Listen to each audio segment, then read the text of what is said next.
The shrill digital beep slices through my dreams like a blade. Beep, beep, beep. Access denied. My eyes fly open. The glowing red digits on my bedside clock glare back.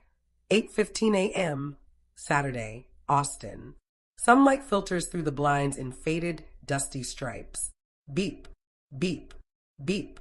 Access denied. The sound comes again, sharp and mechanical.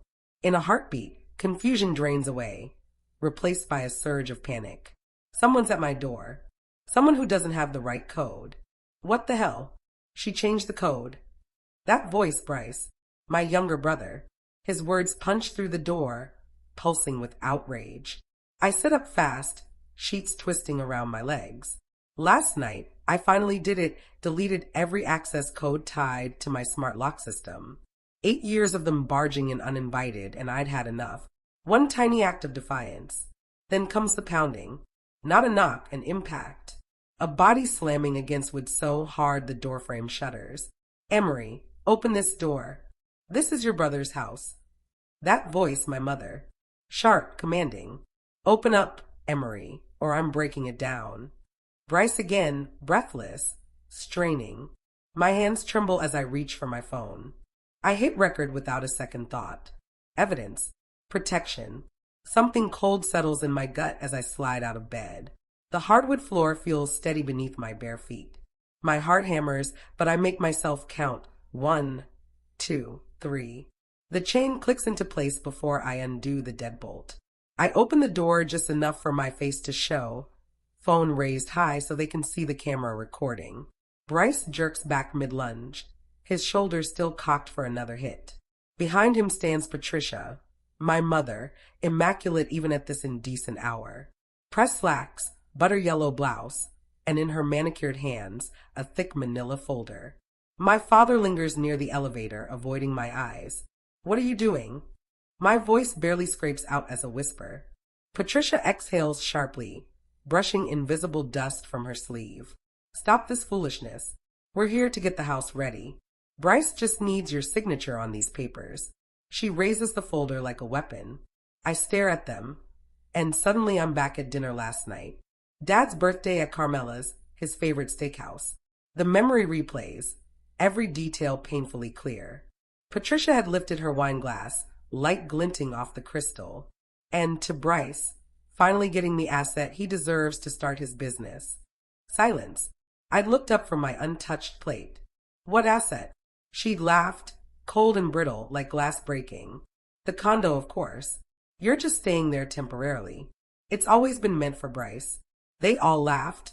Uncle Ted, Cousin Mallory, even Dad. While I sat frozen, face drained of color, fork suspended midair. The condo I bought. The one I'd paid for month after month, for 8 long years.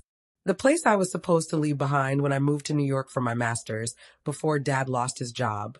And I stayed. And now here they are, at my door, expecting me to hand it over. No. The word slips out small but solid. Bryce's face twists. What do you mean, no? Something inside me shifts. The shaking stops. The tightness in my chest loosens just enough to breathe again. I straighten my spine and meet his eyes. I mean, no. You're not coming in. And this isn't Bryce's house.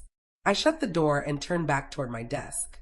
The bottom drawer still hangs open from last night's frantic search. I grab the papers I'd found then, the proof. When I face the door again, I lift them up. The deed, mortgage statements, 8 years of payments, all under one name. Emery Nash. This, I say, my voice trembling but steady, is my house. The look on their faces would be funny if it weren't so awful. My mother's mouth drops open, perfect lipstick curving in disbelief. Bryce's skin reddens with fury. My father finally looks at me, his expression blank, unreadable. For a suspended moment, everything freezes. Then I slam the door. The deadbolt snaps shut with a satisfying click, followed by the electronic chime, access secured. On the other side, chaos erupts. My mother's shriek climbs higher than I've ever heard. Bryce pounds the door so hard the frame rattles. My father's voice rumbles low between them, trying to calm the storm. I lean back against the door, phone still recording, and slide down to the floor. My legs give out. The papers scatter around me like autumn leaves. They keep yelling, pounding. But inside these walls, I finally feel still. Finally grounded. I stay there, back to the door, legs awkwardly sprawled on the hardwood as the noise blurs into background static. Mom's voice hits that shrill note she saves for when she's losing control. My fingers are numb, but the phone keeps recording the muffled storm. Then, without warning, the first sob tears through me. It claws up from deep in my gut, ripping through my chest, and I double over. Another follows, then another, until I'm gasping, lungs too small, body shaking. Have you ever felt that? The moment you realize someone you've trusted all your life, whose hand steadied you as a child, has been working against you all along. I curl forward, forehead to my knees, and let it all pour out. 8 years of payments. 8 years of staying in Austin instead of chasing my New York dream. 8 years of thinking I wasn't ready yet. 8 years of sacrifice, while they plotted to take everything I built. An hour passes before silence finally settles in the hall. My muscles ache as I push myself up, wiping the streaks of mascara from my cheeks. Coffee. I need coffee. The routine, the grind of beans, the pour of water gives my hand something to focus on besides trembling. Then my phone buzzes on the counter. An email. First National Bank. Subject line, your HELIC application, appraisal confirmation. The mug slips from my hand, clattering but not breaking. I grab the phone, eyes racing over the message. Dear Miss Nash, this email confirms your appointment with our appraiser, Mr. Fields, this Monday at 10 a.m. HELIC, home equity line of credit. A loan against my home, one I never applied for. My stomach plummets. I open my credit monitoring app, fingers fumbling. Recent activity, heart pounding. There it is, a hard inquiry from First National Bank, dated a week ago. The coffee machine beeps behind me, but I don't move. The truth is clear now, brutally, undeniably clear. They hadn't just talked about giving the condo to Bryce. They'd already made their move. They'd used my social security number, my date of birth, my identity. The folder my mother held, it wasn't an application. It was the final paperwork they needed me to sign. I gripped the counter to steady myself, the room spinning. Only one person had access to that information, Patricia. She filled out my college forms, kept copies of my documents just in case. The architect behind it all. And Bryce, her willing accomplice. The one ready to break down my door to get what he wanted. My tears stop. My hand stops shaking. The fear in my chest crystallizes into something else, sharp, cold, and immovable. This isn't a family disagreement anymore. This is fraud. This is theft. This is a crime. My phone vibrates again. A text. Ethan, my upstairs neighbor. We're barely acquaintances. A polite nod in the elevator. The occasional chat by the mailboxes. Hey, heard the noise. Sounded bad. Just letting you know I'm here if you need a witness. Or anything. I stare at his text, unexpectedly moved by this rare glimpse of simple kindness. It's sad that such basic decency feels so foreign compared to my family's usual behavior. Thank you, Ethan. I might. I set the phone aside and flip open my laptop. The bank's homepage loads. I click report fraud. A customer service number flashes across the screen. I dial it, my hand steady despite the storm inside me. Fraud department, this is Karen. How can I assist you? My name is Emery Nash. My voice sounds hollow, detached, like it's coming from someone else entirely. I was just alerted to a HELIC application I didn't submit. There's an appraisal set for Monday. I'm reporting this as identity theft. Please cancel both the application and the appraisal. I'm so sorry to hear that, Ms. Nash. Could you confirm the last 4 of your social? I give her the numbers, then my birth date and address as she asks. Karen continues through the usual security checks, my mother's maiden name, my first pet, my elementary school. All the very details Patricia had weaponized against me. I see the application here. You're confirming you didn't authorize it. I did not. And do you have any idea who might have used your information? I pause, only for a heartbeat. Yes. May I ask who? My mother. Patricia Nash. The words hang in the air like a verdict. It's done. I've officially reported my own mother to a federal bank for fraud. There's no one doing that. I understand, Ms. Nash. That must be difficult. Karen's tone softens. I've marked the application as fraudulent and canceled the appraisal. Would you like me to freeze your credit as well? Yes, please. And we recommend filing a police report, even in family cases. Would you like to do that? The suggestion hits hard. My chest tightens. Filing a report would make this real. Too real. Not yet, I say quietly. I'll think about it. Understood. Just know the application's been stopped. No one can touch your home equity without your permission. I thank her, then end the call. My body folds onto one of the bar stools by the counter as sunlight cuts through the blinds, painting long stripes across the floor. The same light that filled the room when the pounding at my door began that morning. Only hours have passed, yet it feels like years. My home is still mine. My family scheme has been halted for now. But staring at my phone, I know deep down, this is only the beginning.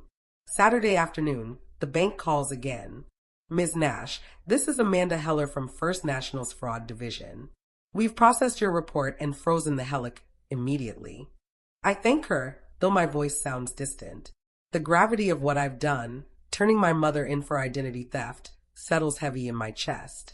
We're required to inform the applicant, Amanda continues. The contact number listed was for Patricia Nash. Is that correct? My stomach twists. Yes, that's my mother. A pause. I see. Would you like us to note possible harassment concerns on your file? I hadn't thought that far ahead. Yes, I whisper. Please do. After hanging up, I sit perfectly still, waiting for the fallout. The silence stretches through the afternoon. By evening, I let myself believe maybe, just maybe, they've given up. I'm wrong.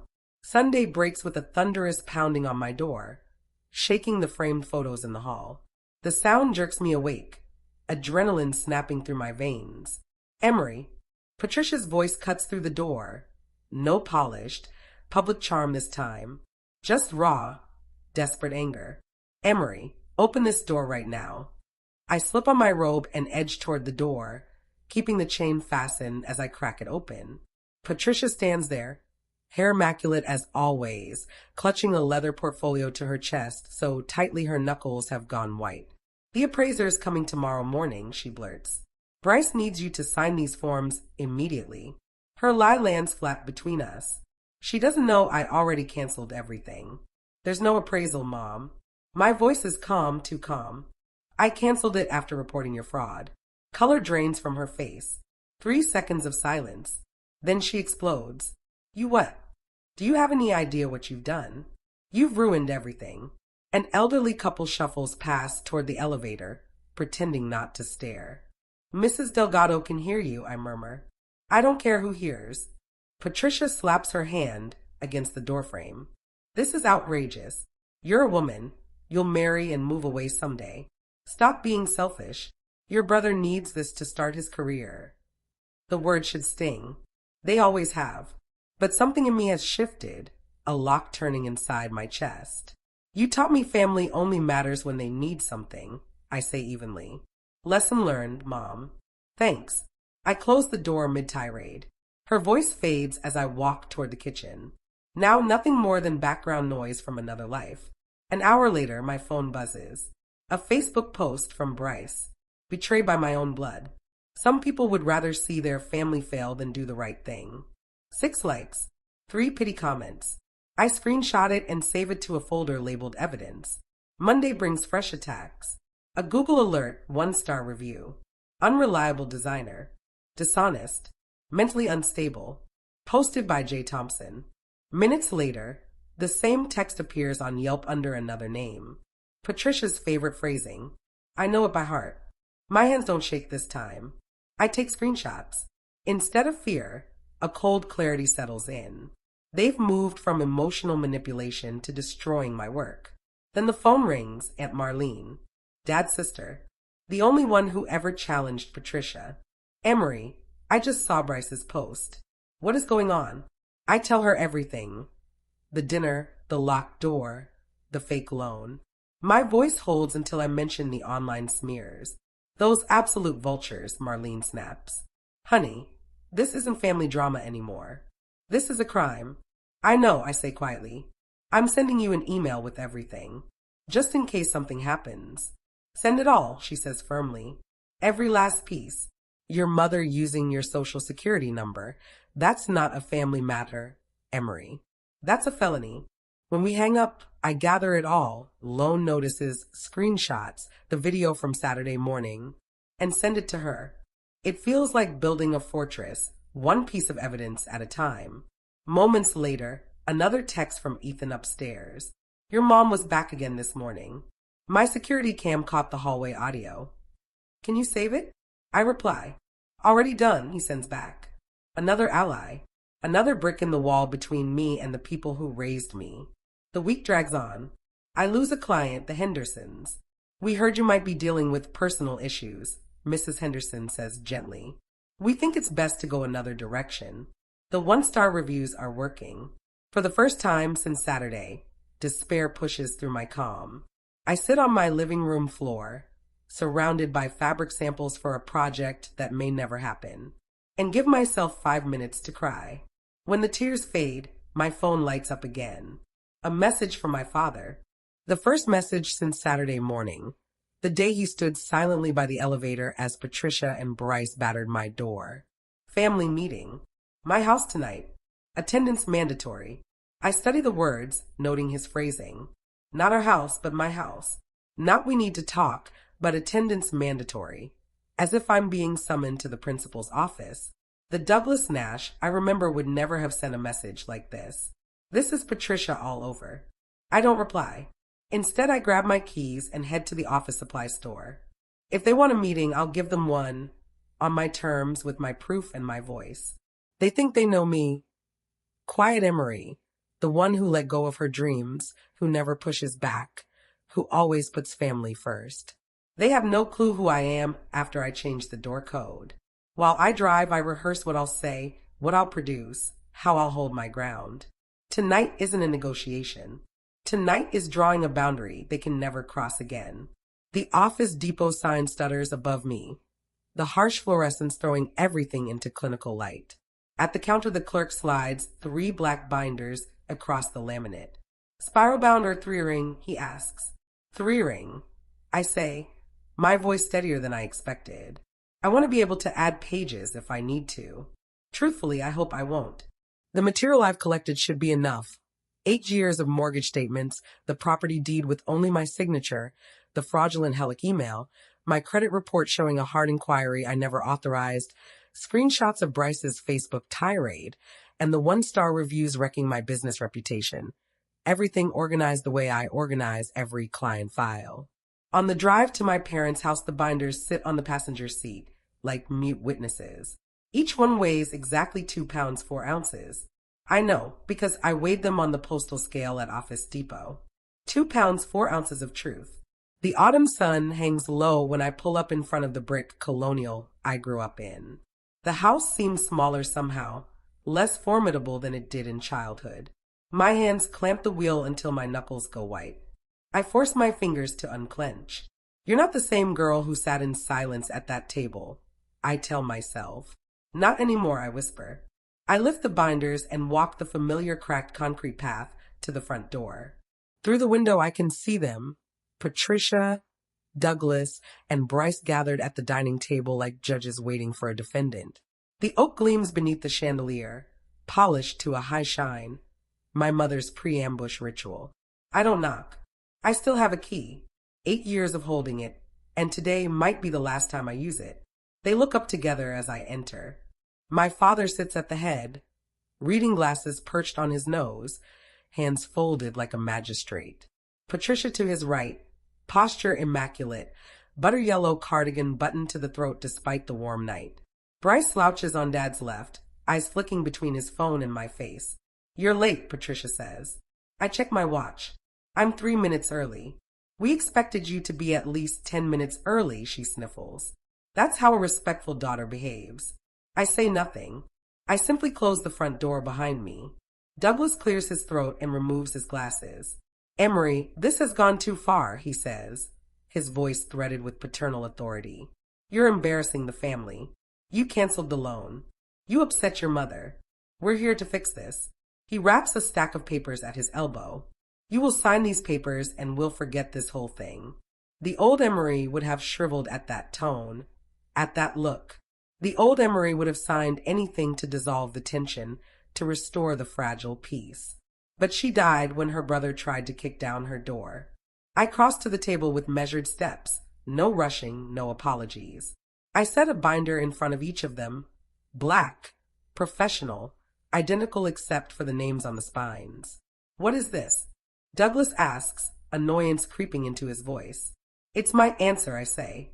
Patricia flips hers open first, manicured fingers spreading the cover. Her eyes drop to the hellic email on the first page, the bank letterhead stark and incriminating. Her face flushes, then drains to ashen. She snaps the binder closed. You wouldn't dare, she hisses, low and dangerous. Bryce opens his more gingerly, as if afraid it might detonate. He finds the tab with his name and sees printouts of his own Facebook post about family betrayal, followed by the anonymous one-star reviews that hit my business pages hours later. Reviews that use phrases he's fond of, mentally unstable and deceitful, in the same sequence he tends to say them. He goes pale, Adam's apple bobbing as he swallows. Only Douglas actually reads. He starts with the deed, pushing his reading glasses back onto his nose. His finger follows the signatures. Mine and only mine. He turns to the 8 years of mortgage statements. Each one carries the same memo in my handwriting. Future fund payment. He frowns as he flips to the credit report showing a hard inquiry from First National Bank dated exactly 1 week before my father's birthday dinner. What is this? He murmurs to himself more than to me. That's identity theft, I say, my voice calm despite my heart hammering. Someone used my social security number to apply for a home equity line on my property without my knowledge or consent. Douglas looks up sharply, his gaze snagging on Patricia. Understanding breaks across his face like dawn, but there is no warmth in it, only cold light revealing things he'd rather not see. Patricia, he whispers, looking at my mother with a horror that hadn't been there before. You used her social security number. The room freezes. A car rolls by outside, its headlights sweeping the living room wall like a searchlight. My mother doesn't apologize or explain. Instead, she explodes into tears, not soft contrition, but sharp, accusing sobs that erupt from her like an indictment. He's your son, she shrieks, pointing at Bryce. We're going to lose everything. The words hang in the sudden silence.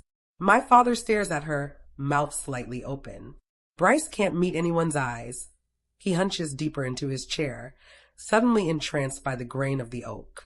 The unified front they presented when I arrived has crumbled. I watch my father's shoulders bend, the realization crushing the righteous anger he'd prepared. That's not true, I say, looking straight at my father. You're not going to lose anything because you never put in a single dollar. I'm the one who lost. I lost my $20,000 future fund for New York.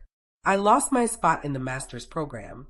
I lost 8 years believing I wasn't good enough, all while I was paying your bills. Douglas flinches. The truth lands like a physical strike. I'm not here to negotiate, I continue. I'm here to inform you. Bryce shifts, mouth opening to interrupt. I cut him off with a look. I straighten, drawing strength from the cold clarity that's replaced my fear. The hellic is dead. The bank has flagged your phone number. Aunt Marlene has a copy of this binder. So, does my neighbor Ethan, he's got footage of you showing up at my door and harassing me. If I see another 1-star review, if any of you text, email, or step within 100 feet of my house, I'm going straight to the police with charges of harassment and identity theft. Patricia's expression twists. You ungrateful little, she starts, but my mother's mascara is already streaming down her face in dark streaks. My brother's knuckles turn pale as he grips the table's edge. My father just sits there, bewildered, like a man realizing the script he's been reading his whole life was written by someone else. Patricia turns toward Douglas, waiting for him to take charge, to pull me back in line like he always has. But my father's eyes stay fixed on the binder, on the evidence of everything they've done. We're done, I say. I don't wait for a reply. I stand, straighten my back, and walk toward the door, calm and deliberate. Behind me, my mother's voice breaks into a high, frantic pitch. Douglas, tell her. Tell her she has to. But my father says nothing. The door clicks softly behind me, gentler, quieter than the dramatic slam I'd imagined through every rehearsal in my head. Outside, the air smells like fresh-cut grass and distant rain. I draw in a deep breath, filling my lungs. For the first time in 8 years, the tightness in my chest starts to fade. I leave the binders, the proof of their betrayal, on the table and drive away from the smoldering wreckage of their plan. I don't look back. 3 months later, I'm sitting at my desk, completely still. The only movement is the blinking cursor on the screen. My Google business page, the one I spent 8 years building, now glares back at me with a gut-wrenching number, 1.5 stars. A perfect crash. From 4.9 stars and 80 glowing reviews to this. I scroll through the comments. Unreliable, unprofessional, mentally unstable, canceled last minute. Every post, whether anonymous or under fake names, echoes my mother's tone and Bryce's venom. These weren't random complaints. They were strategic, calculated to destroy. And I fought back. God, I fought hard. I sent Google and Yelp everything. The bank reports, the video from my phone, screenshots of Bryce's messages. I even wrote calm, professional explanations. This is a targeted personal smear campaign. The only reply I got was a lifeless automated email. We have reviewed your complaint and found these reviews do not violate our community policy. The phone rings on my desk, making me jump. I've grown to hate that sound. I glance at the screen. Martin Lell, Austin Modern. My stomach drops. The final hit. Martin is my biggest client. I take a steadying breath before answering. This is Emery. Emery.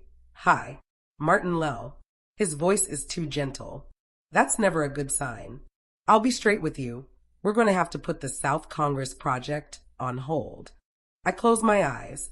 I understand, I manage to say, the words tasting like ash. It's not you, Emery, he says softly. Your work's incredible. But the board saw the reviews. They see words like unstable and immediately think lawsuit. Our investors are spooked. I understand, I repeat. What else could I possibly say? That my own mother did this? It would sound more insane than the reviews themselves. I'm really sorry, Emery. Thanks for calling, Martin. I end the call. The condo falls silent again. That's the third contract gone this month, the last one keeping the lights on. My thoughts drift, unanchored across the city. I already know what I'd see if I drove past the storefront Bryce once leased, a huge red for lease sign hanging in the window. That grand opening banner he bragged about never made it out of the design phase. His business, built entirely on that fraudulent loan, collapsed before it even began. I'd called the bank, canceled the appraisal, reported the identity theft. I'd won, but victory feels thin when your own career might be the next casualty. I shut my laptop and walked to the window, staring out over Austin's glittering skyline. 8 years. I left New York for this view. I fought my family to hold on to it. And now, here I stand, with everything I thought I wanted, but watching the career that funds it slip through my fingers. Sometimes winning feels a lot like losing. A tear slides down my cheek, not out of sadness, but from the sharp burn of injustice. I wipe it away hard. No, the word breaks the silence of the room. No, she doesn't win. He doesn't win. I glance down at my hands, the same hands that sketched hundreds of designs, chose every fabric, selected every piece of stone. They're still steady, still capable. I built this company from nothing but skill, $20,000 and sheer willpower. My reputation may be gone, but my talent isn't. I can rebuild, even if it's one client at a time. I return to my desk, flip open the laptop, and ignore the Google business page waiting like an open wound. Instead, I open my design software, the project I've been shaping for weeks, my entry for the city's Young Entrepreneur program. The reviews could bruise me, but they can't stop me. Not anymore. Because this time, I'm standing on ground that truly belongs to me. 5 months since I claimed this house as my own. Sunlight spills through freshly cleaned windows, laying warm gold across the living room floor. The space feels alive now. Potted herbs crowd the kitchen sill, basil, mint, rosemary, releasing soft fragrance when I brush past. My snake plant near the drafting table has sprouted 3 new shoots since January. Living proof of quiet persistence. My phone buzzes. An email from Austin's Young Entrepreneur Program, the same one I applied to back in February when my business was still barely standing. Congratulations, Ms. Nash. Your application has been accepted. I read it twice, then a third time, to make sure my eyes aren't deceiving me. My fingers tremble slightly as I scroll down. I've been invited to speak at their spring conference, a panel at SXSW's small business track. The road back wasn't quick or painless. After the 3-month smear campaign, I lost nearly half my clients. Every morning, I'd check my business page, 1.5 stars glaring back like a personal indictment. But I refused to disappear. My business is under a personal attack. I told every new client who reached out, laying my truth bare. Please judge me by my work. Some left, but the ones who stayed looked through my portfolio and realized it spoke louder than anonymous cruelty online. Coffee in hand, I step onto my small balcony.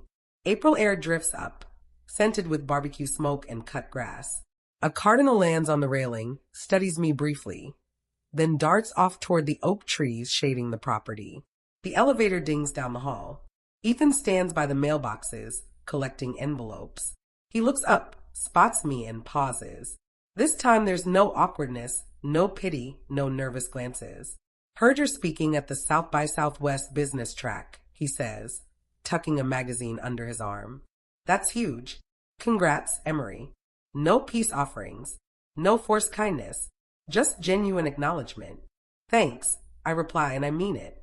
Later that week, I stand backstage at the conference, heart pounding hard, but clean. Anticipation, not dread.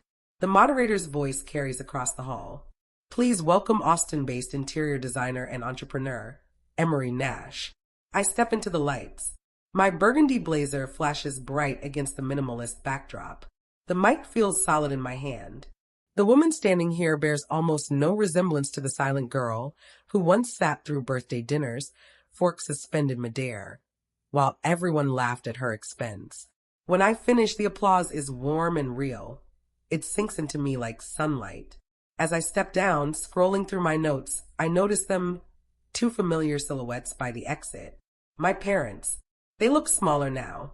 Dad's shoulders slump beneath his sport coat. Mom's hair is softer, less severe. They approach slowly, unsure of their footing. You did good, kid, Douglas says quietly, that old nickname awkward in his mouth after so long.